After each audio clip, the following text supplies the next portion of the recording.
नमस्कार, good news today देख रहे हैं आप। आपके साथ मैं हूं नवजोत रंधावा। बात बाबा बागेश्वर के स्वैग की, जिसको लेकर सवाल उठ रहे हैं। महंगी जैकेट, ब्रांडेड चश्मे में बाबा का करिश्मा सवालों के घेरे में आ गया है। ट्रोलर्स ने बाबा को निशाने पर ले लिया तो जवाब देने खुद वही सामने आ गए। उनके जवाब से ही सवाल बना है कि उनके स्वैग पर सवाल क्यों। दरअसल कथावाचक, आध्यात्मिक गुरु और धर्म गुरु, इन सभी की छवि जनमानस में गेरुए वस्त्र या फिर चोला धारण किए किसी शख्स जैसी होती है। उस पर फिर माया मोह से दूरी रखने पर जोर देने वाले उनके विचार सोने पर सुहागा का काम कर देते हैं। तो ऐसे में जब कोई बाबा जरा सी ढील कर दे या फिर अपने शिष्यों को ही खुश करने के लिए उनके दिए तोहफे को ही धारण कर ले तो आम लोग सवाल खड़े कर देते हैं। ज्यादातर लोगों का मानना यह है कि कोई अगर उस चीज को खुद फॉलो नहीं करता जो वो अपने प्रवचन में कहता है तो फिर खुद सच्चा इंसान नहीं है। सवालों के घेरे में सिर्फ बाबा बागेश्वर ही नहीं, इससे पहले जया किशोरी भी ऐसे विवाद में सामने आ चुकी हैं या फिर उनके साथ उनके बैग को लेकर सवाल खड़े हुए थे। आध्यात्मिक गुरु ओशो की बात करें, अपनी ग्लैमरस और लग्जरी लाइफ को लेकर हमेशा से वो सुर्खियों में रहे हैं। फिर भी इन सभी के फॉलोअर्स बड़ी संख्या में।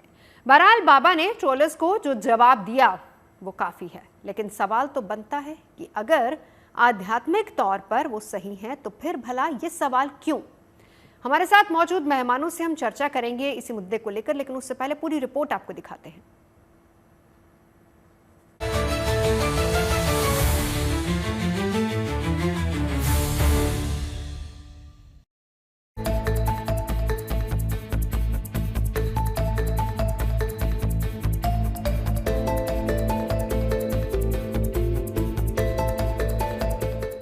जीवन में आध्यात्म का ज्ञान, भौतिक वस्तुओं से दूरी और मोह माया के जाल से मुक्ति, ये सब सीखने को मिलता है धर्म गुरुओं से। लेकिन विदेशी धरती पर हनुमंत कथा के बीच ब्रांडेड चश्मा, महंगी जैकेट और प्राइवेट बोट की सवारी करते दिखते ये बाबा थोड़े अलग हैं। तस्वीरों में कोई और नहीं बल्कि ऑस्ट्रेलिया दौरे पर पहुंचे कथावाचक बागेश्वर धाम सरकार पंडित धीरेन्द्र शास्त्री हैं। 7 समंदर पार उनका ये नया लग्जरी लुक न सिर्फ चर्चा में आ गया बल्कि सवालों से भी घिर गया। इन तस्वीरों में बाबा बागेश्वर का कुछ अलग ही स्वैग दिख रहा था। अलग अंदाज में बाबा बागेश्वर का ये करिश्मा सोशल मीडिया यूजर्स को रास नहीं आया तो बाबा बागेश्वर जमकर ट्रोल हो गए। कुछ लोगों ने तो ये तक कह दिया कि भक्तों को मोह माया से दूर रहने की सलाह देने वाले बागेश्वर बाबा खुद लग्जरी लाइफ में मौज कर रहे हैं। यही नहीं, ट्रोलर्स बाबा की जैकेट और चश्मे की कीमत पर भी सवाल उठाते दिखे। हालांकि बाबा बागेश्वर ने ट्रोलर्स को कड़ा जवाब दिया। महंगे जैकेट और ब्रांडेड चश्मे पर उठे सवाल का जवाब देते हुए बाबा बागेश्वर ने कहा है कि जिस पर कमेंट कर रहे हो उसके जीवन को तो देखो। ऑस्ट्रेलिया में हमें बहुत ठंडी लगी तो हमने चेलों को बताया कि भाई कोई जैकेट वैकेट खरीदो, ठंडी लग रही। तो एक बच्ची दीक्षा लिए है, उसने बढ़िया महंगी सी जैकेट खरीद के दे दी। रही होगी 60-65 हजार की भारतीय अनुसार। और हमने अभी जब जहाज पे गए तो समुद्र में वो आंखों में तिलमिली आती तो हमने चश्मा लगा लिया और चश्मा भी बड़ा महंगा था, गुच्ची का चश्मा था। और हाँ, ये भी सुनो, हम अपनी नहीं खरीद के पहने, चेलों की दी हुई है। और तुम्हें ज्यादा पेट में दर्द हो तो कल हम 1-20 की पहनेंगे बेटे। बागेश्वर धाम सरकार ने तो ट्रोलर्स को जवाब दे दिया, लेकिन सवाल ये उठता है कि आखिर बाबा बागेश्वर के इस अलग अंदाज पर सवाल ही क्यों है। बाबा खुद कह रहे हैं ये तमाम महंगी वस्तुएं उन्हें शिष्यों ने तोहफे के रूप में दी है, तो वो आखिर इन्हें क्यों नहीं पहने। और अगर उन्होंने इन तोहफों को धारण कर लिया तो सवाल उठाने का क्या मतलब है। कहने का तात्पर्य ये है कि अगर बाबा उन्हें दिए गए महंगे तोहफों को शिष्यों को खुश करने के लिए पहनकर लग्जरी दिखाई भी दे रहे हैं और उनके विचार माया मोह रहित हैं, तो ऐसे में महज बाबा बागेश्वर के स्वैग पर सवाल क्या लाजमी है। Bureau report, good news today. तो बाबा के स्वैग पर सवाल क्यों, इसी को लेकर हम चर्चा करें। उससे पहले आपको एक और तस्वीर दिखाते हैं, क्योंकि पिछले साल ऐसा ही एक विवाद आध्यात्मिक वक्ता और भक्ति गीत गायिका जया किशोरी के साथ भी हुआ था, जिसकी वजह से उन्हें उनके प्रवचन नहीं बल्कि उनकी एक तस्वीर थी। इसकी मुख्य वजह जया किशोरी को लेकर सोशल मीडिया पर तब विवाद खड़ा हो गया था जब उन्हें एक महंगे ब्रांडेड लग्जरी बैग के साथ देखा गया था। तस्वीरों में वो एक ब्रांडेड कस्टम डिजाइन बैग के साथ एयरपोर्ट पर नजर आती हैं और उस वक्त बैग की जो कीमत बताई गई थी वो 2 लाख बताई गई थी। सोशल मीडिया पर जया किशोरी की बैग के साथ तस्वीर वायरल हो गई। लोग सवाल करने लगे थे कि आखिर भौतिकवाद की विरोधी कथावाचक खुद इतना महंगा बैग क्यों कैरी कर रही हैं। ट्रोलर्स ने खुद उनकी दूसरी लग्जरी चीजों जैसे कि महंगे कपड़े, रोलेक्स की घड़ी पर भी सवाल उठाया, जबकि कुछ लोग समर्थन में भी आए थे। कहा था कि वो कथावाचक है, सन्यासी नहीं है। उस वक्त जया किशोरी ने भी ट्रोलर्स को जवाब दिया था। और इस वक्त बाबा बागेश्वर ठीक वैसे ही सवालों के घेरे में, और इसी को लेकर हम चर्चा करेंगे। खास मेहमान इस वक्त हमारे साथ जुड़ चुके हैं। आचार्य चंद्रांशु जी महाराज मेरे साथ इस वक्त मौजूद हैं। साध्वी प्रज्ञा हमारे साथ जुड़ चुकी हैं, धर्मगुरु हैं। आचार्य राज मिश्रा कथावाचक हमारे साथ मौजूद हैं, और डॉक्टर कपिल कक्कड़ हैं, रिफॉर्मर हैं और साइकोलॉजिस्ट हैं। सबसे पहले शुरुआत करें राज मिश्रा जी आपसे। आपको क्या लगता है, ये जो सवाल उठ रहे हैं क्या ये लाजमी है या नहीं? किस बात के लिए सवाल नवजोत जी? अब मुझे ये बात समझ नहीं आती है। मतलब अगर कोई भारत देश के अंतर्गत या कहीं भी जाकर के अगर कोई संत कोई वस्त्र पहन ले, मतलब क्या विचार, ये तो वही वाली प्रक्रिया हो गई ना, जैसे हनुमान जी के स्वरूप को हमने एक बंदर का स्वरूप ही माना और कोई दूसरा स्वरूप ही नहीं माना, है ना। जबकि भगवान हनुमान जी के लिए लिखा है कनक बरन तन तेज विराजा मानव पर गिरिन कर राजा। अब भगवान हनुमान जी, यस बिल्कुल, भगवान हनुमान जी ब्राह्मण भी बने और भगवान हनुमान जी ने जो स्वरूप वानर का स्वरूप हम देखते हैं उस स्वरूप में भी आए, तो हम उस पर प्रश्न उठाना शुरू कर दें, वो एक बहुत गलत विषय है। मतलब भारत का संत अगर है, कोई संतत्व के स्वरूप में है, तो क्या आपने ये मानसिकता बना रखी है कि वो आदमी गरीब ही बना रहेगा? हाँ, वो आदमी अगर बस उसको साधारण जिंदगी जीने का अधिकार नहीं है? नहीं, वो गरीब वाली बात नहीं है। देखिए, ये बात तो आप मान के चलिए कि हमारे देश में जब हम एक संत की छवि देखते हैं, हालांकि यहाँ पर वो कथावाचक है, ये हम साथ ही साथ बताते चले, जब एक छवि देखते हैं तो हम एक भगवाधारी तस्वीर ही हमारे मन में आती है। नवजोत जी, एक बात ध्यान रखना होगा, कभी उन्होंने ये नहीं कहा कि मैं संत हूं। एक बात बिल्कुल क्लियर से ध्यान सुन लीजिए।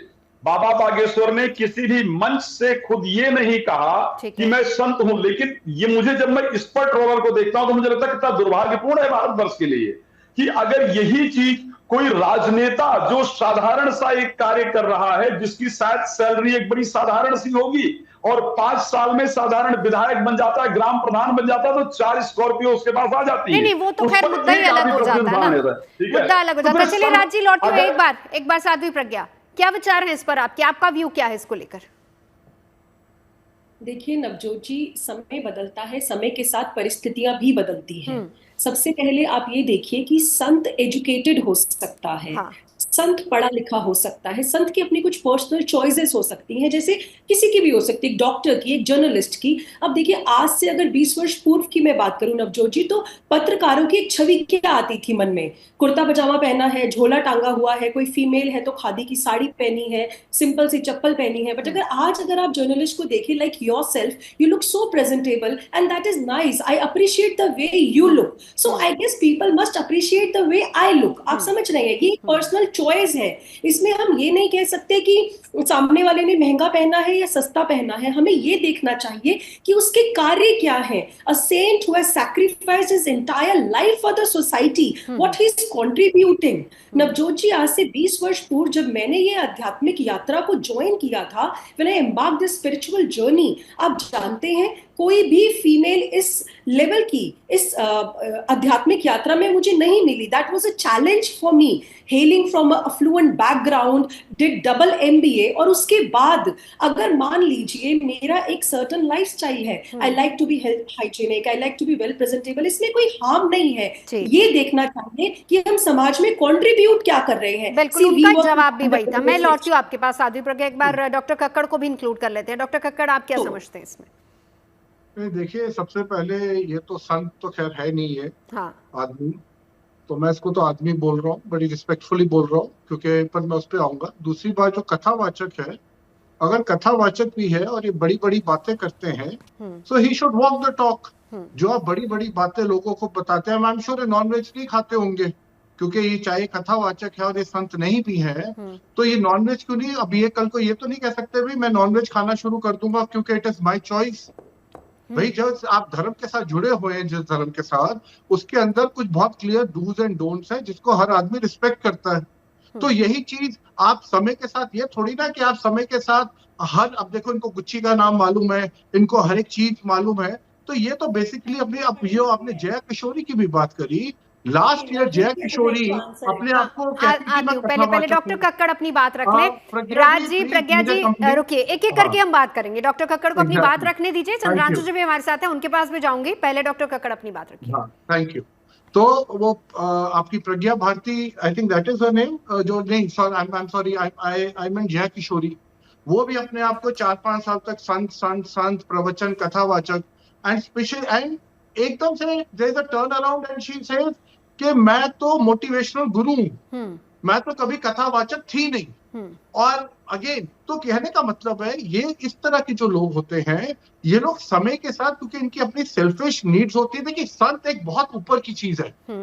अब मैं जो आपकी धर्म गुरु जो लेडी बैठी है, जो आचार्य जी बैठे हैं, इनको मैं फिर भी संत मान सकता हूँ, क्योंकि ये लोग, इन्होंने अपना घर परिवार छोड़ा है। ये भाई साहब तो अभी शादी भी करेंगे। आज मुझे तो डोनाल्ड ट्रंप पे भी हंसी आ रही थी। डोनाल्ड ट्रंप कह रहे थे सिर्फ मेरा दिमाग जानता है, सुनिएगा, सिर्फ मेरा दिमाग जानता है कि मैं अगला स्टेप ईरान पे क्या लूंगा। तो मैंने कहा मूर्ख डोनाल्ड ट्रंप, हमारे यहाँ पे धीरेन्द्र शास्त्री है जो पर्ची में लिख के बता देगा कि तू अगला स्टेप क्या लेगा। तो इस तरह के जो मूर्ख पाखंडी, आई एम सॉरी, जिस तरह के मूर्ख पाखंडी लोगों को हम इतना, देखिए मैं अपने, आई एम अ हिंदू, मैं बहुत सम्मान करता हूं।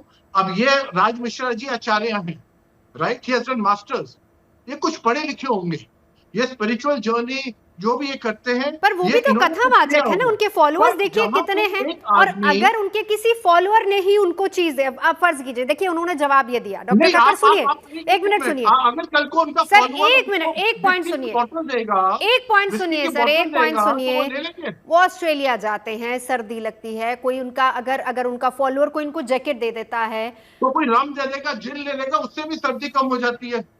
जैकेट ना हो तो रम जिन पियो, नहीं तो वो किस तरीके से वो ठंड कंट्रोल करते हैं? उन्होंने तो जवाब अपना दिया है ना, उसमें उन्होंने जवाब दिया है ना, गर्म कपड़े नहीं लेके गए वहां से, किसी ने जैकेट दी, उन्होंने पहन ली। उन्होंने जैकेट दी और किसी ने, उन्होंने पहन ली, देखिए ये, और चश्मा भी दिया गुच्ची का, वो भी पहन लिया।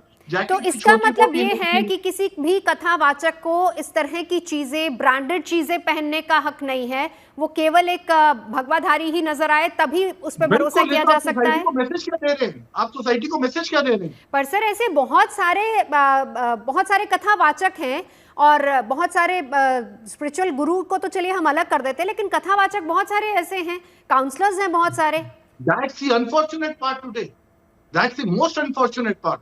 आप कथावाचक, आप जब कथा करते हैं, आप किसकी बात करते हैं? आप भगवान राम की बात करते हैं, आप भगवान कृष्ण की बात करते हैं, आप इतने बड़े बड़े संतों की बात करते हैं। उन लोगों की अगर आप पूरी लाइफ देखें, भगवान राम 14 साल वनवास में रहे, कोई छोटी बात है उस टाइम पे। और ये भाई साहब को ठंड लगती है तो इनके पास जैकेट आ जाता है, कहते मेरी आंखों में कुछ हो रहा है तो भाई आई ड्रॉप डाल देते।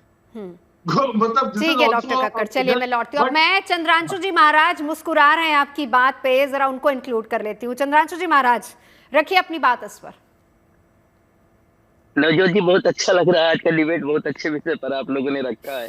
हाँ, नॉर्मली हम आपसे कथाएं सुनते हैं, लेकिन आज आपके विचार जानना चाह रहे हैं इसको लेकर। आज भी मैं कथाएं सुनाऊंगा। सवाल क्यों?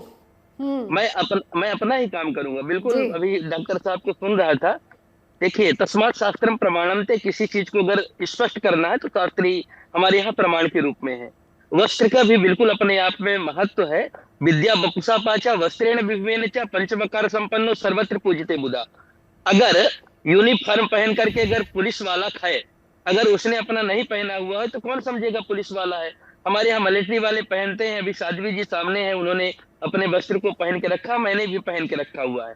अपनी बात खुद की कर ले तो लगभग 10 साल से किसी टेलर के पास में नहीं गया हूँ। हमको भी हमारे कपड़े बन के कहीं से आते हैं, पहन लेते हैं।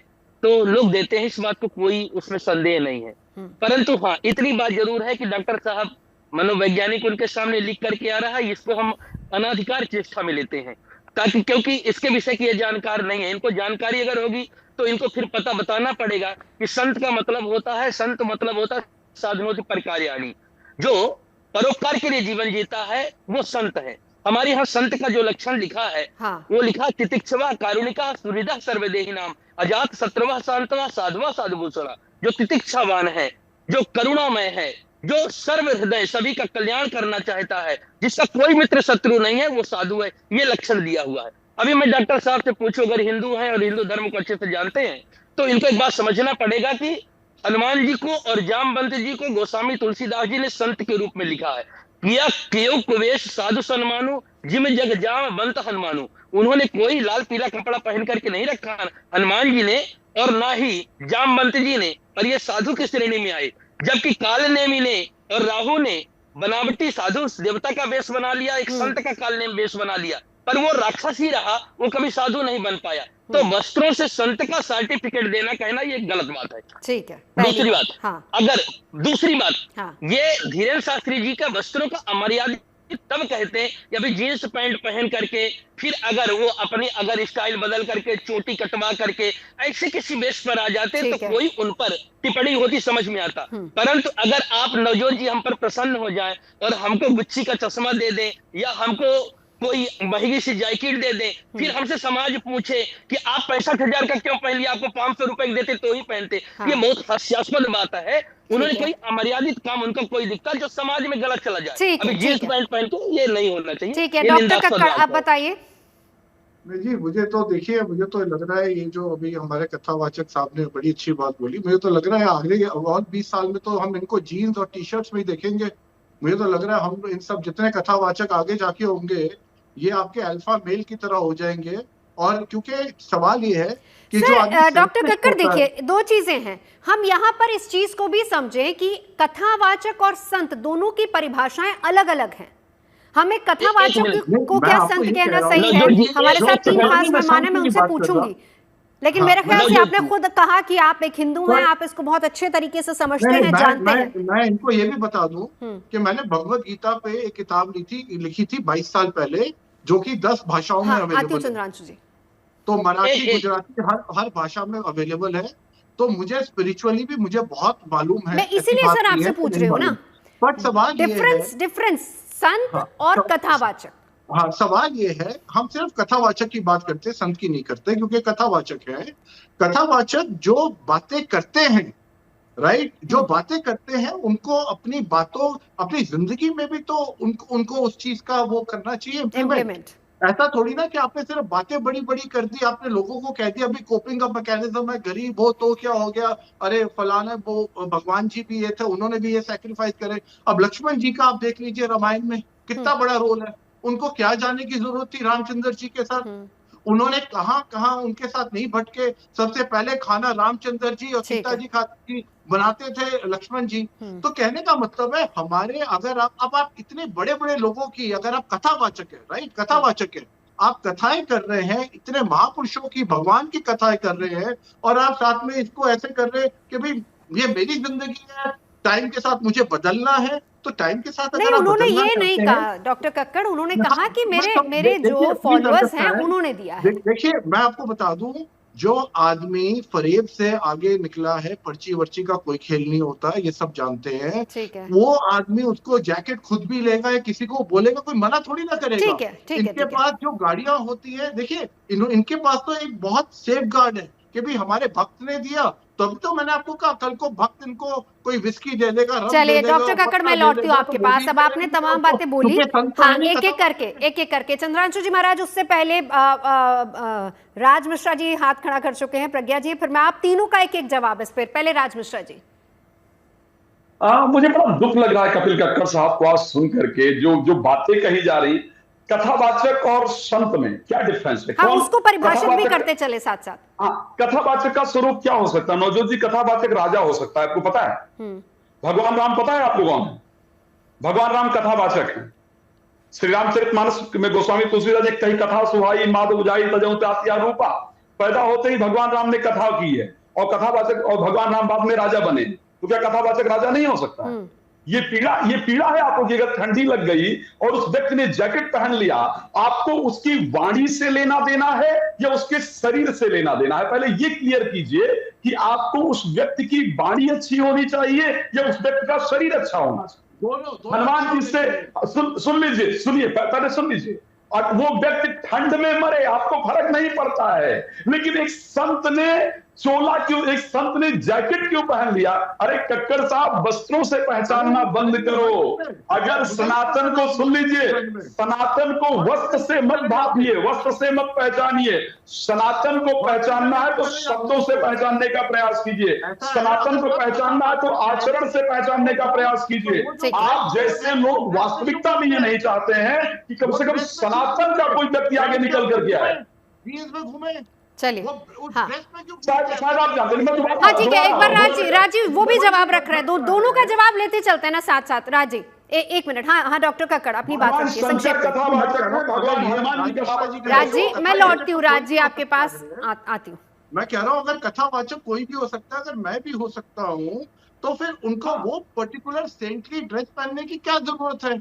उनको इस तरह से अपने आप को दिखाने की क्या जरूरत है? भाई कथावाचक तो कोई भी हो सकता है। मुझे तो आज ये पता चला कि कथावाचक तो मंजूर भी हो सकती है। ठीक है, अब आप ठीक है, अब राजी और डॉक्टर कक्कड़ एक मिनट रुकिए जरा। साध्वी प्रज्ञा, अब आपको इंक्लूड करूंगी। दो चीजें, पहला सवाल तो ये कि कथावाचक और संत दोनों को हम परिभाषित करते चलें, और दूसरी बात जो डॉक्टर कक्कड़ कह रहे हैं कि अगर वो एक कथावाचक है, हालांकि हम देखें इससे पहले डॉक्टर कक्कड़ ऐसा नहीं है, जया किशोरी भी ट्रोल हुई थी, वो तो नॉर्मल कपड़ों में आती है, एक नॉर्मल सलवार कमीज या फिर कभी उन्होंने साड़ी पहनी होती है, एक आम लोगों की तरह वो आती हैं। लोगों ने तो उनको भी नहीं छोड़ा, लोगों ने तो उनको भी ट्रोल कर दिया। साध्वी प्रज्ञा, देखिए नवजोत जी, सबसे पहले तो मैं भागवत गीता का एक श्लोक बोलती हूँ जो कि व्यूअर्स के लिए और यहाँ बैठे हुए पैनल के लोगों के लिए एक आई ओपनिंग है। उद्रे दात मनात मानम नात मानम वसादेत आत्मय भयात्मनो बंधुरात्मय वृपुरात्मनो। भगवान श्री कृष्ण गीता में कहते हैं कि व्यक्ति अपनी आत्मा का शत्रु भी खुद होता है और मित्र भी खुद होता है। तो ऐसे जो लोग हैं, doctor Kapil Kakkar, with all due respect, आपने इतना सारी बातें कह दी, आप ये पहले खुद ही डिफाइन कर दीजिए, आप एक मनोवैज्ञानिक है, आप एक अध्यात्मवादी हैं, आप एक संत हैं, या फिर आप एक कथावाचक हैं? देखिए, सबसे पहले हम किसी के डोमेन में एंटर नहीं कर सकते हैं। We must respect each others domain. Navjot ji, if you are a journalist, see this is called interdisciplinary approach. I am a student of management, ठीक है? तो पीटर ड्रकल जो फादर ऑफ मैनेजमेंट हुए, और एक वैदिक विजडम, अगर मैं चाणक्य की बात करूं, तो सोसाइटी को एक साथ अच्छे रूप में फंक्शनल करने के लिए इंटरडिसिप्लिनरी अप्रोच की आवश्यकता होती है। एक जर्नलिस्ट है, मान लीजिए मुझे कुछ जर्नलिज्म से रिलेटेड पूछना है, तो मैं ये नहीं कहूंगी कि मैं जर्नलिस्ट हूं। I will come to you Navjot ji. मुझे अगर साइकोलॉजिस्ट के पास जाना है तो I will come to doctor Kapil. मैं आ रही हूँ, आप कथावाचक और संत वाले पॉइंट पे भी आ रही हूँ। तो अगर इनको अध्यात्म की नॉलेज चाहिए तो इन्हें हमारे पास आना होगा। लेकिन इस तरीके की छोटी छोटी बातों पर टिप्पणी करना कि कथावाचक कौन है, संत कौन है, संत मैरिड होता है या नहीं होता, इन्हें इतिहास में जाना होगा। भगवान श्री कृष्ण मैरिड थे, भगवान श्री राम मैरिड थे, ये भी एक पर्सनल चॉइस है। I am not married, I have dedicated my entire life for the society, ठीक है? तो ये मेरा पर्सनल चॉइस है। लेकिन अगर किसी ने शादी की है तो मैं उसके रिस्पेक्ट करती हूँ, मुझे उससे कोई प्रॉब्लम नहीं है। पहली बात, ब्रांडेड कपड़े पहनना, ब्रांडेड शेड्स पहनना, ये कहाँ का क्रिमिनल ऑफेंस है, आप मुझे बता दीजिए। आपके फॉलोअर्स ने आपको दिया है, आप पहन सकते हैं, नहीं भी दिया तो ये आपकी खुद की चॉइस भी हो सकती है। ये तो एक क्रिमिनल ऑफेंस की तरह से लिया जाता है ना। डॉक्टर कक्कड़ अपनी बात रखिएगा, बिल्कुल। चंद्रांशु जी महाराज ने भी अपनी बात रखनी। बाबा के स्वैग पर सवाल इसी को लेकर चर्चा कर रहे हैं। धीरेन्द्र शास्त्री की जैकेट और उनके चश्मे को लेकर लगातार वो ट्रोल हो रहे हैं। इससे पहले हमने देखा था कि किस तरीके से जया किशोरी भी जब वो एयरपोर्ट पर गई थी एक ब्रांडेड बैग लेकर, उनको लेकर भी लोगों ने ट्रोल किया था। सवाल तमाम लोग पूछ रहे हैं, लेकिन चर्चा इसी को लेकर हो रही है कि वो एक कथावाचक है। चाहे हम धीरेन्द्र शास्त्री की बात करें या फिर जया किशोरी की बात करें, एक कथावाचक हैं। क्या उनको इस तरह की ब्रांडेड या फिर लग्जरी लाइफ जीने का अधिकार नहीं है? खास मेहमान लगातार हमारे साथ मौजूद हैं। चर्चा संत और एक कथावाचक के बीच में भी हो रही है कि क्या संत और कथावाचक दोनों के बीच में फर्क है। एक बार चंद्रांशु जी महाराज, आप कुछ कहना चाह रहे थे ब्रेक पर जाने से पहले, फिर डॉक्टर कक्कड़ के पास जाऊंगी। पहले तो यही चीज क्लियर कर देते हैं कि संत कौन है, महात्मा कौन है। पहले महान चासौ आत्मा यश स महात्मा, जिसकी आत्मा महान हो वो महात्मा है। संत है साधनों परिकार्याणि, जो परोपकार के लिए जीवन जिए, जैसे वृक्ष, नदी इत्यादि। और अगर हम बात करते हैं अलग से संत की बात करते हैं तो जिसका हृदय मक्खन से भी ज्यादा कोमल हो। गोस्वामी जी के अनुसार संत हृदय नवनीत समाना, कहे कबिन पर कहे न जाना, निज परिताप द्रवई नवनीता, पर दुख दवई संत सुपनीता। जिसका मक्खन से भी ज्यादा हृदय ज्यादा कोमल हो वो संत कहलाता है। ये परिभाषा है। डॉक्टर साहब ने एक दूसरी बात कही कि मैं भी कथावाचक बन सकता हूँ। नहीं साहब, अनाधिकार चेष्टा है। आपने गीता पर कुछ भाष्य लिखा तो आपको समझना चाहिए कि हर किसी को कथावाचक नहीं बनना चाहिए। कथावाचक का भी कौन बन सकता है, एक प्रमाण लिखा हुआ है, उसका निर्देश लिखा हुआ है। कथावाचक विरक्तो वैष्णवो विप्रो वेद शास्त्र विशुद्ध कृत, दृष्टांत कुशलो धीरो वक्ता कार्योति निष्प्रिया। श्रीमद् भागवत महापुराण के जो शुरू का महात्मा है उसके 6वें स्कंध में आप खोल करके पढ़ लीजिएगा, ये वहां पर लिखा हुआ है। विरक्त होना चाहिए, वैष्णव होना चाहिए, शास्त्रों को पढ़ा हुआ गुरु चरणों में जा करके और उसके अनुसार प्रवचन करने वाला हो, वही कथावाचक हो सकता है। चलता फिरता कोई कथावाचक बनेगा तो समाज का विनाश ही करेगा। ठीक है, यहीं पर चंद्रांशु जी महाराज, यहीं पर आपको इसलिए मैंने टोका क्योंकि इसी को लेकर सवाल उठ रहे हैं। अब आपने बिल्कुल सही कहा, लोग यही कह रहे हैं फिर यहाँ पर ब्रांडेड और लग्जरी चीजों की क्या जरूरत। आप पूरी बात नहीं होने दिए, मैं उसको भी क्लियर करूंगा जो बात कहूंगा। ये नहीं कह रहे हैं विरक्त का मतलब आपने गलत समझ लिया। यही कहते हैं कि आधा ज्ञान नुकसान दे जाता है। सुदामा जी के 4 बच्चे हैं, उनकी पत्नी का नाम सुशीला है और सुदामा जी का परिचय भागवत के 10वें स्कंद में जाकर के पढ़ना है। सुदामा जी का परिचय आया है, कृष्णस्या सखा कश्चित ब्राह्मणो ब्रह्मवित्तमा विरक्त इंद्रियार्थेषु प्रशांतात्मा जितेंद्रिया। उनका विरक्त इंद्रियार्थेषु लिखा है। जहां विरक्ति का भाव है वहां कपड़ों से तुलना नहीं दी जा सकती। इंद्रियार्थेषु मतलब इंद्रियों से सीधा संबंध होता है। भगवान की पूजा की जहां बात होती है, इसलिए वस्तु से ज्यादा हृदय के भाव को देते हैं, भावग्राही जनार्दन कहते हैं। तो आप कौन से कपड़े पहनते हैं उससे किसी को जज नहीं कर सकते। आप इन कपड़ों को पहनने के बाद में अगर हृदय में आपकी भक्ति है, भगवान का समर्पण है, प्रेम है, आप मन से है, ऊपर से कपड़ा तो पहन लिया, अंदर से कुछ और चल रहा है, तो आप कितने भी ब्रांडेड कपड़ा पहन ले, कुछ आपका नहीं होना है। पर अंदर से निर्लिप्त है, आप 10 करोड़ के भवन में रहे, पर भवन बाहर बना होना चाहिए, आपके अंदर नहीं बना होना चाहिए। आपके अंदर अगर भगवान है, भगवान की भक्ति है, तो आपका कल्याण कोई नहीं रोक सकता। पर आप टूटे झोपड़ी में रखते हैं और अंदर आपके बड़ा भवन बना हुआ है, करोड़ों करोड़ों का बना हुआ है, तो आप टूटे झोपड़ी में भले रहे, अगर हृदय में करोड़ों का है तो आप वही कर्म मिलना है। तो ये जो भावनात्मक है वो हृदय का है, विरक्त इंद्रियार्थी से इंद्री का है, इस बात को मानना है। उन्होंने ऊपर से नहीं, एक चीज क्लियर कर दी, डॉक्टर साहब को उत्तर देना जरूरी है। चलिए बात पूरी कर लेने दीजिए चंद्रांशु जी महाराज को। हाँ सर एक मिनट, चंद्रांशु जी महाराज अपनी बात पूरी कर ले। सॉरी डॉक्टर साहब, उसी कम कथावाचक ने अभी थोड़े दिन पहले प्रधानमंत्री जी को बुलाकर, संतों का काम नहीं है, उसी लड़के ने 200-300 लड़कियों की और ऐसी लड़कियों की जिससे उसका दूर दूर तक कोई लेना देना नहीं है, अपनी बहन की शादी अच्छे से नहीं कर पाया, उसी कथावाचक ने अपना जी जान लगा करके और सालों साल मेहनत करके इतना धूमधाम के साथ काम कर रहा है, उसकी प्रशंसा आपने नहीं किया। उसी लड़के ने एक छोटा सा गांव में बागेश्वर धाम गया हूं, संयोग से 2 बार मेरी उनसे मुलाकात है, उसने एक नगर बसा दिया है और सनातन संस्कृति के लिए इतनी पद यात्रा करके मैं 8वें दिन सम्मिलित हुआ था। ठीक है, ठीक है, बिल्कुल नहीं किया, केवल किसी ने दे दिया। चलिए चंद्रांशु जी महाराज, अब लौटती हूँ आपके पास। अब डॉक्टर कक्कड़ इस पर बात। मैं एक चंद्रांशु जी महाराज से एक सवाल पूछ लूं, फिर मैं अपना प्रतिक्रिया दूंगा। तो ये आप मानते हैं इनके पास वो पर्ची वाली पावर है, ये मन पढ़ लेते हैं, वो सब है इनके पास वो पावर? हाँ जी चंद्रांशु महाराज जी, क्योंकि उनका राइज वहीं से हुआ है ना, तो ये पावर है उनके पास किसी की भी पर्ची जो बनाते हैं। जी जवाब रख दीजिए चंद्रांशु जी।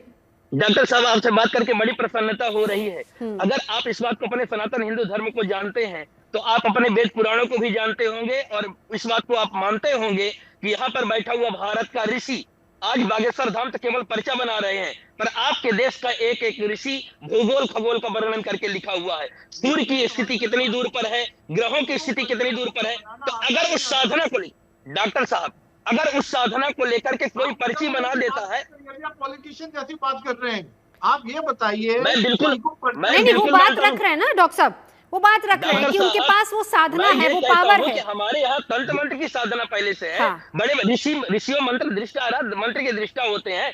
बागेश्वर धाम भी पर डे हवन करते हैं, पर डे साधना भी करते हैं और वो कहते हैं हमको कुछ नहीं आता, यानी उनके पास पावर है, वो साधना है। चंद्रांशु जी महाराज का जवाब आ गया जी। हाँ जी तो आप डॉक्टर देखिए ये कितने बड़े कथावाचक हैं जो संत नहीं है पर इनके पास पावर भी है, और इतने महान महान संत बैठे हुए हैं विदाउट पावर के। ये तो एक चीज हो गई। दूसरा इनसे मुझे एक और ये चंद्रांशु महाराज जी से मुझे सीख मिली कि आज से आगे से हम लोग कथावाचक को जीन्स वगैरह में भी देख सकते हैं, क्योंकि वस्त्रों का उससे कोई लेना देना नहीं है। तो वो कोई भी कपड़े पहन के आ जाए, वो काला चश्मा पहन के आ जाए, कुछ भी हो जाए। तीसरी बात, डॉक्टर साहब मैंने ये नहीं कहा, मैं खंडन करता हूँ, मैंने ये बिल्कुल नहीं कहा। मैंने कहा वस्त्र का महत्व है। आप तो कथावाचक है। अब आप देखिए, मुझे नहीं, एक आम इंसान को तो बोलने दीजिए। तीसरी बात देखिए, मैंने नहीं बोला था कथावाचक की क्या डेफिनेशन होती है, ये तो राज मिश्रा जी ने बोला था कि जब रामचंद्र जी पैदा हुए हर कोई कथावाचक होता है, वो कथावाचक थे, पुराने कथावाचक थे। मैंने नहीं बोला, क्योंकि मेरे हिसाब से कथावाचक बनने के लिए, अब आप देखिए बोलने नहीं दे रहे। नहीं सर, आप बोलिए एक एक करके। हाँ आराम से, सब बोल रहे हैं, सबको समय मिल रहा है सर। एग्जैक्टली। तो वो मैंने नहीं बोला था कथावाचक का, तो ये राज मिश्रा जी ने बोला था जी कथावाचक तो ऐसे ऐसे कोई भी बन सकते हैं और ऐसी कोई डेफिनेशन नहीं है। आपने, थैंक यू सो मच, आपने डेफिनेशन राज मिश्रा जी को बता दी, मुझे नहीं, राज मिश्रा जी को बता दी। चौथी चीज, जब आप ये बात करते हैं कि भाई आदमी के कथावाचक जो है उनके पास, तो भी आप गाड़ियों में जाते जाइए। अब आप कहते हैं भाई नॉन वेज नहीं खाना चाहिए, आप कहते हैं शराब नहीं पीनी चाहिए। जो लेदर बना होता है, गाड़ी का जो सीट कवर होता है, वो ज्यादातर एनिमल लेदर से बना होता है। स्पेशली जो लग्जूरियस कार्स होती हैं उनका लेदर से बना होता है। वहां पे तो चाहे कथावाचक हो या ये सब बैठ भी जाते हैं और आराम से करते हैं। मेरे कहने का मतलब है ये जो दोहरा रूप है, देखिए अब आप, मैंने किताब लिखी भगवत गीता पे, ठीक है, राइट, ये मैंने लिखी mind body spirit and you. अब जैसे साध्वी इन्होंने कहा, जो हमारे साथ प्रज्ञा भारती जी ने, मैं कोई पर्सनल कमेंट नहीं मारना चाहता किसी पे, क्योंकि that is not what the point is, ना मैं अपनी कोई क्वालिफिकेशन बताना चाहता हूँ। बट मैं ये चाहता हूँ एज आम नागरिक, मैं जो संत मुझे संत कहते हैं, जो मैंने रामायण में पढ़ा, जो मैंने महाभारत में पढ़ा, जो मेरे पेरेंट्स ने मुझे पढ़ाया, मैं उनको उसी दिशा में वैसे ही देखता हूँ। अगर आज मैं संत होता, ठीक है सर, अब एक मिनट, अगर आज मैं संत होता, कोई मुझे जैकेट देता, हाँ, और तो आप नहीं लेते ना। ठीक है, आपने कहा कि आप नहीं लेते। अब एक बार साध्वी प्रज्ञा, राजी आती हूँ, बस एक मिनट, एक चीज मुझे साध्वी प्रज्ञा से पूछनी है, क्योंकि बार बार डॉक्टर कक्कड़ इस बात को एम्फसाइज कर रहे हैं कि जब हम कृष्ण की या फिर राम की कथाएं या फिर हमारी आध्यात्मिक जो हमारे धार्मिक कथाएं हैं, वो जब हम लोगों को सुनाते हैं, हमारे इतने अनुयायी हैं, तो क्या जब वो कथाएं सुनाई जाती हैं, क्या ये जरूरी है कि उन कथाओं को सुनाने वाला खुद भी उसी रूप को धारण कर ले? क्या ये जरूरी है? देखिए नवजोत जी, ये तो बहुत ही टफ है जो आप कह रहे हैं, क्योंकि अगर भगवान श्री कृष्ण की कथा सुना रहे हैं तो आप भगवान श्री कृष्ण का रूप धारण नहीं कर सकते हैं। आप एक भक्त बनकर अपने भगवान की कथा का वर्णन करते हैं। तो भक्त फिर कैसा भी हो सकता है? भक्त कैसा भी हो सकता है। देश देख मत भूलिए, पूछ लीजिए, ज्ञान मोल करो तलवार का, पड़ी रहने दो म्यान। सबसे पहले तो हमारे शास्त्रों ने क्या कहा, आप शास्त्र सम्मत बात कीजिए ना। जैसे मैंने कहा कि अभी डॉक्टर कक्कड़ बड़ी बड़ी बातें कर रहे हैं, मुझे किसी पे कोई पर्सनल कमेंट नहीं करना है, लेकिन आप ये सोचिए जितनी बातें करें पर्सनल कमेंट ही तो है, और क्या है। आप ब्रांडेड क्लोथ्स पे कमेंट कर रहे हैं, आप उनके हाव भाव पे कमेंट कर रहे हैं, आप उनके स्पिरिचुअलिटी पे कमेंट कर रहे हैं, आप उनके बैग्स लेने पे कमेंट कर रहे हैं। आप ये देखिए संत का संतत्व क्या है, उनका परमार्थ पक्ष क्या है, पुरुषार्थ पक्ष क्या है। जब भी संत इस धरा पर आता है, दो पक्ष लेकर आता है, एक व्यवहार पक्ष, एक पुरुषार्थ पक्ष। और ये एक आम व्यक्ति के लिए भी है, आपका व्यवहार पक्ष कैसा है, आपका पुरुषार्थ पक्ष कैसा है। आप व्यवहार पक्ष की बात कीजिए, आप देखिए आप अपनी फैमिली के साथ बिल्कुल एक डिफरेंट वे में बिहेव करते हैं, एक्ट करते हैं, लेकिन जब आप अपने ऑफिस स्पेस में, वर्क स्पेस में होते हैं तो आप डिफरेंट तरीके से बिहेव करते हैं। दैट इज व्यवहार पक्ष। परमार्थ पक्ष क्या होता है, आप परमार्थ क्या करते हैं, what is the contribution towards the society, towards the societal welfare, आप क्या कर रहे हैं। मैं धीरेन्द्र शास्त्री जी की बात करती हूँ। अभी जो कथावाचक हमारे साथ बैठे, उन्होंने भी कहा कि उन्होंने गरीब बच्चियों का विवाह करवाया। मैं डॉक्टर कक्कड़ से पूछती हूँ, उन्होंने सोसाइटी के लिए क्या किया, आप ये बता दीजिए। ठीक है, हम अपने बारे में कुछ नहीं बताएंगे कि मैंने क्या किया सोसाइटी के लिए। डॉक्टर कक्कड़ आऊंगी, आप ही जवाब देंगे सर इसका, बस वो बात पूरी करने जाए। आप ये बताइए कि सोसाइटल वेलफेयर के लिए आपका कॉन्ट्रीब्यूशन क्या है। आपको ये देखना चाहिए, रादर देन कि आप मेरे कपड़े देखें, मेरा हेयर स्टाइल देखें और ये देखें कि मैं कैसी लग रही हूँ। The contribution. अब इस पर जरा जल्दी से से एक जवाब डॉक्टर कक्कड़ का ले लेते हैं। डॉक्टर कक्कड़, देखिए इसमें भी गलत नहीं है, उन्होंने सोसाइटी के लिए बहुत कुछ किया है और ये हम देखते हैं। और इस बीच अगर वो एक जैकेट पहन लेते हैं या चश्मा लगा लेते हैं तो क्या हम उनको बिल्कुल ही हम कह देंगे कि नहीं वो संत नहीं है या वो कथावाचक नहीं है या उनको ये सब पहनने का हक ही नहीं है? कथावाचक तो वैसे भी नहीं है। नहीं, ये सब बातें कह देना, ट्रोल करना क्या सही है फिर ऐसे में? देखिए बिसाइड दैट, अगर आप सुनिए, अगर मेरे पास कोई आता है, अब आप मुझे बोलने दीजिए। हाँ, बोलिए डॉक्टर कक्कड़। मेरे पास कोई आता है, मुझे कहता है सर अब एक मिनट प्रज्ञा जी, एक मिनट सुन लेते हैं। हाँ देखिए, अब कोई मेरे पास आता है, वो कहता है जी मैं आपको 10 लाख रुपए दूंगा, आप ये नकली एक रिपोर्ट बना दीजिए, और मैं आपको 20 लाख दूंगा, आप ऐसी एक रिपोर्ट बना दीजिए। ऐसी रिपोर्ट करते करते मेरे पास आ गए 200 करोड़। अब उसमें अगर मैंने 50 लोगों की शादियां करवा दी, या मैंने एक जो महिलाएं हैं, गरीब महिला, उनके लिए घर बना दिया, या मैंने अपने गलत क्लेम करते हुए या गलत चीजें करते हुए अगर मैंने बहुत वेल्थ अमास कर ली और उससे मैंने कोई 10% अच्छा काम कर दिया, और लोग उस 10% को कहे देखो जी वो तो ऐसा है, तो वो 90% जो मेरा अपना कर्म है, जो मैं झूठ के सहारे में सामने आया हूँ, मैं झूठ की चीजें कर रहा हूँ, मैं लोगों को धोखा दे रहा हूँ, लोग उसको नजरअंदाज क्यों कर देंगे? क्यों? क्योंकि इसलिए 10% अच्छा काम करते हैं। ये तो फिर अपना अपना नजरिया हो सकता है ना डॉक्टर साहब। एक मिनट राज मिश्रा जी को इंक्लूड कर लेते हैं। राज जी, ये धोखा नहीं है। हाँ ठीक है, एक बार साध्वी प्रज्ञा, राज जी भी बहुत देर से इंतजार कर रहे हैं। मेरी बात होने दीजिए, सुनिए। देखिए ये धोखा नहीं है, जो पैसा उन्होंने कमाया वो सोसाइटी के लिए लगा रहे हैं, वो उन्होंने बहुत अच्छे से कमाया, चाहे वो कथा करके कमाया, चाहे वो पर्ची करके कमाया, वो सोसाइटी के लिए लगा रहे हैं। पर्ची वाला बाबा से बड़ा कोई धोखा नहीं है। आप कितना सोसाइटी में कंट्रीब्यूट कर रहे हैं आप बता दीजिए। डॉक्टर कक्कड़ लौटती हूँ एक बार राज जी अब बोलिए। सबसे पहले तो बहुत दुखद लगता है जब ये कक्कड़ साहब की बात को बार बार सुनता हूं, वो धोखा दे रहे हैं, वो लूट रहे हैं, वो ये कर रहे हैं, वो फ्रॉड कर रहे हैं। अरे साहब आप कहां से आ गए यार? सबसे पहले आप किसी को सर्टिफिकेट क्यों दे रहे हैं? सबसे पहले आप कौन होते हैं किसी को ये कहने वाले? क्या आपने जाकर के कुछ दिया है जिसको बागेश्वर धाम यूज कर रहे हैं, जिसके पीछे आप आ रहे हैं और आप कह रहे हैं कि नहीं साहब वो तो समाज को लूट रहे हैं? अरे समाज को आपने कैसे, आप सर्टिफिकेट कैसे दे सकते हैं भाई किसी को इस प्रकार से? लेकिन एक सिंपल बात, दूसरी बात मैं बता दूं, आज प्रॉब्लम क्या है कपिल कक्कड़ साहब, मैं डॉक्टर कक्कड़ समय है हमारे पास अभी, आप देंगे जवाब और आपका जवाब लूंगी। एक बार राज मिश्रा जी को भी बोल लेने दीजिए, बहुत देर से सर, वो बहुत देर से सुन रहे हैं। बोलने में आते हैं तो रोकते नहीं अपने आप को। चलिए राजी। तो सबसे पहले एक चीज बताइए, जिस प्रकार से किसी भी नेशनल टीवी चैनल पर बैठ करके आप जानते नहीं है, आपको खुद पर्ची बनाना नहीं आता है, ठीक है, आपको पता है कि उसके अंदर कोई विद्या ही नहीं है, कोई जानकारी ही नहीं है, ऐसी वो पर्ची बना रहा है। यानी अगर उसके पास एक कथा में 10 लाख या 5 लाख या 2 लाख या 4 लोग जा रहे हैं, तो आपकी नजर में वो लोग बेवकूफ हैं, सिर्फ आप अकेले बुद्धिमान हैं जो कह रहे हैं कि बागेश्वर बाबा कुछ नहीं आता है। एक और चीज, दूसरी चीज, नहीं एक सवाल और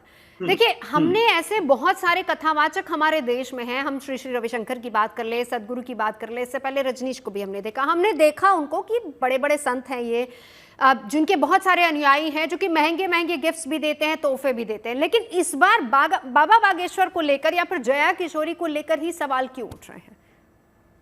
तो यही है, कोई व्यक्ति सनातन का अगर आगे उठ रहा है ना, ये तो नियम रहा है। देखिए नवजोत जी, इसमें कोई बड़ी राय नहीं है, बड़ी बात नहीं है। पहले कभी सवाल उठे नहीं ना, अभी उठे नहीं भाई, अभी क्योंकि सोशल मीडिया का जो प्रचलन हो गया वो थोड़ा बढ़ गया, और कपिल साहब जैसे लोग थोड़ा सा और बढ़ने लगे, लोगों को जलन की जो भावना है ना, श्री रामचरितमानस में गोस्वामी तुलसीदास जी ने कहा था कि जो काहू के सुने बढ़ाई और श्वास ले जन जूड़ी आई। कलयुग में इस प्रकार के लोग अधिक होंगे, जिस प्रकार कलयुग का प्रचंड बढ़ता चला जाएगा, कि यदि कोई अच्छा कर रहा होगा जीवन में तो अपने बुराई से लोग अभी दुख से दुखी नहीं होंगे, दूसरा सुखी क्यों है इस बात से वो पीड़ित होंगे। तो आज जब जनसंख्या बढ़ रही है, अदर धर्म पर किसी प्रकार की कोई टिप्पणी नहीं की जा सकती है, लेकिन अगर सनातन का कोई संत, आप सोचिए, मुझे तो खुशी है मेरे राम राजा हैं, और राजा को, मेरे राम की कथा को करने वाला व्यक्ति अगर कोई राजशाही जीवन जिए तो इससे पीड़ा क्या है?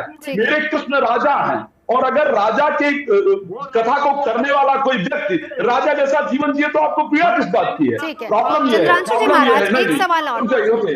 नवजोत जी रुकिए, प्रॉब्लम ये है प्रॉब्लम ये है, प्रॉब्लम ये है 30 सेकंड और बस एक बार उनको बोलने दीजिए, फिर आपका जवाब। रीजन ये है कि आप लोग बाहर के आवरण जो है उससे पहचानते हैं, अंदर से नहीं पहचानते हैं। ठीक है। भगवान हनुमान जी लंका गए तो भगवान हनुमान जी ने क्या किया, मंदिर मंदिर प्रतिकर शोधा, पूरी लंका मंदिर की बनी हुई थी, लेकिन हो क्या रहा था, जहां पर लोग युद्ध कर रहे थे। ठीक है, एक बार राज जी, प्रज्ञा जी और चंद्रांशु जी 10-10 सेकंड में जवाब दीजिएगा, क्योंकि आखिर में डॉक्टर कक्कड़ से जवाब लेना है। सवाल मेरा ये है, चंद्रांशु जी आपसे शुरुआत करूंगी। सवाल ये है कि जब कोई व्यक्ति एक कथावाचक बनता है, उसके बहुत सारे फॉलोअर्स होते हैं, जाहिर सी बात है कि हम उसको अपना मेंटोर समझने लग जाते हैं। हम एक संत की भी बात करें, क्या उनका एक दायित्व बन जाता है कि जब वो पब्लिकली जाएं या पब्लिक, क्योंकि एक पब्लिक फिगर भी वो बन जाते हैं, तो वो खुद के अंदर उसी तरह की छवि लेकर जाएं? क्या ये उनकी जिम्मेदारी यहाँ पर बढ़ नहीं जाती? चंद्रांशु जी महाराज।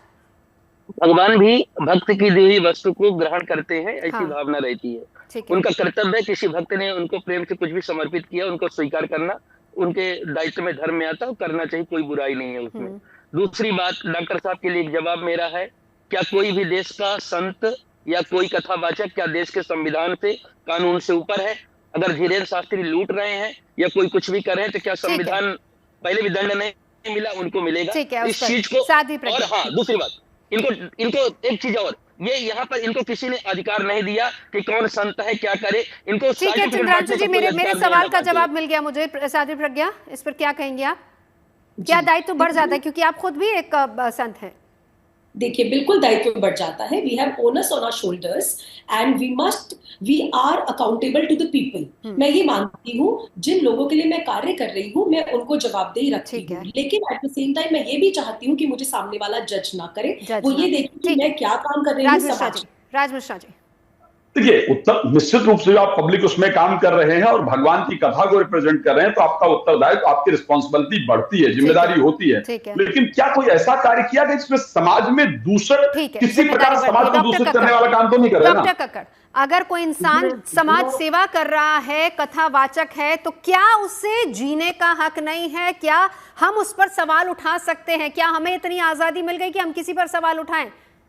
देखिए, बड़ा सिंपल है, जो अपने आप को गॉड का रिप्रेजेंटेटिव या वो बातें कर रहे हैं भगवान की, तो हमारा पूरा फर्ज बनता है उनको जज करने का। क्यों हम जज क्यों ना करें? क्योंकि जो वो बोल रहे हैं और क्या वो कर रहे हैं वो सही है कि नहीं है, तो ये हमारा। दूसरा, मुझे आज एक और बात समझ आ गई कि हम वाकई में कलयुग में हैं, क्योंकि आगे जाके मुझे लगता है कथा, अभी मैं संत महात्माओं की नहीं बात कर रहा हूँ सर, वक्त अभी इतना ही है, वक्त अभी इतनी इजाजत देता है। आप खास मेहमान हमारे साथ जुड़े, चर्चा के लिए बहुत बहुत शुक्रिया। वक्त की कमी है।